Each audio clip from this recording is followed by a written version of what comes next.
Hi guys, good morning. For today's video, I wanna share my NCLEX journey. I hope yung mga nagre-review or nagpe-prepare ng exam nila for NCLEX board exam, I hope ma-watch nila to for them to motivate or for you guys to inspire na do not give up no matter what. So, you know what guys, before I pass my exam, 8 times muna akong na-fail. Imagine that, 8 times. Graduate ako ng 2009 and then nag-exam ako ng 2015 for my NCLEX. And then, twice ako nag-exam that time but hindi ako nakapasa. And that time, buntis kasi ako sa panganay. So, gusto ko sana mag-take for third time that time. Kaso ayoko na rin masyadong ma-overwhelm or ma-stress. Baka kasi ma-stress yung baby. And then, 2018 ulit ako nag-process, mag-apply ulit sa BON na makapag-exam ulit. So, this time, from Texas State, nag-apply ako ng New York. So, good thing sa New York is unlimited na makapag-exam.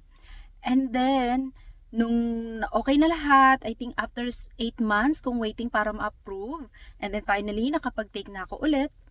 But, I failed ulit.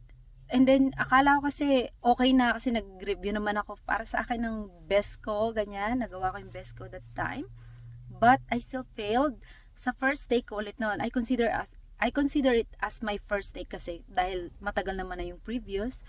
And then, nung second ko ulit take, hindi pa rin ako nakapasa. So, kasi naaalala ko kasi sa first and second, talagang grabe yung anxiety ko, grabe yung kaba, narinig ko pa talaga yung heartbeat ko nagpa-palpitate. And napi-feel ko rin talaga siya syempre kahit sa table parang sa table yung heartbeat ko. And then third, fourth, fifth, hindi rin ulit ako makapasa. And then same thing ka rin, grabe kasi yung kaba ko.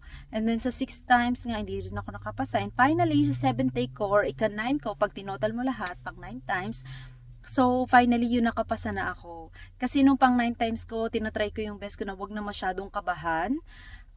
Nakapangbahay na lang ako noon para feeling nagre-review lang din ako sa house. Ganyan. Nag-self-review lang ako guys. Sa lahat ng take ko, nag-self-review lang ako or nagsasubscribe lang ako sa mga review material like UWorld, Archer, yung NCSBN, na program nila. So, mostly nag-YouTube din ako. Diyan ako nagko-content sa YouTube, yung Regina Registered Nurse. Marami pa, mga Simple Nursing, Remar, ganyan. So, ang dami kong ni-review guys bago ko talaga na-achieve or na-success yung exam ko, napasa yung exam ko na yan.